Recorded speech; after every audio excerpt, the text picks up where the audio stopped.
శ్రీ శ్రీ శ్రీ ఆచార్య ప్రబోధానంద యోగీశ్వరుడ దివ్య పాద పద్మంకు నమస్కరిస్తూ ఈ శరీరం పేరు మౌనిక, ఊరు జమ్ము.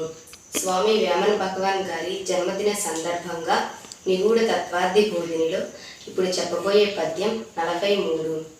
చంద్ర సూర్య గతులు చర్చించు లేగమే రంధ్రంబునను చొచ్చి రంగు మీర చంద్రసాల జేరి చైతన్య మందిర విశ్వధాభిరామ వినురవేమ.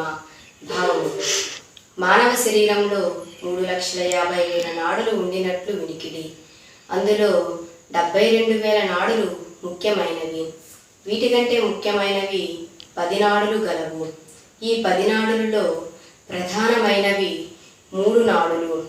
అవియే సూర్య చంద్ర బ్రహ్మనాడులు. బ్రహ్మనాడి యందు ఆత్మశక్తి ఇమిడి ఉండి తన 7 కేంద్రముల ద్వారా సూర్యచంద్ర నాడులతో సంబంధపడి ఊపిరితిత్తులను కదిలించి శ్వాసను ఆడనట్లు చేయుచున్నది. ముక్కురంధ్రంలో ఆడు శ్వాసకు సూర్యచంద్ర నాడుల ద్వారా వచ్చు బ్రహ్మనాడిలోని శక్తియే కారణము. కుడిముక్కు రంధ్రంలో ఆడు శ్వాసను సూర్యనాడి అనియు, ఎడముక్కు రంధ్రంలో ఆడు శ్వాసను చంద్రనాడి అనియు అనుట పరిపాటి. ముక్కురంధ్రంలో శ్వాసకు ఆ విధముగా పిలువకూడదు. శ్వాసకు కారణమైనటువంటి బ్రహ్మనాడికి గల ఇరువైపులా నాడులు కాపేర్లని గ్రహించవలను. ఈ విధంగా 2 నాడుల యందు మనస్సు నివాసముండును.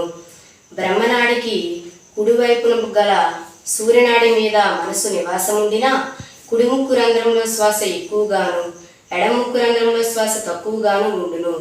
అదేవిధంగా బ్రహ్మనాడికి ఎడమవైపున గల చంద్రనాడి మీద నివాసముండినా ఎడమ రంధ్రం వైపు శ్వాస ఎక్కువగాను, కుడిముక్కు రంధ్రంలో శ్వాస తక్కువగాను ఉండును.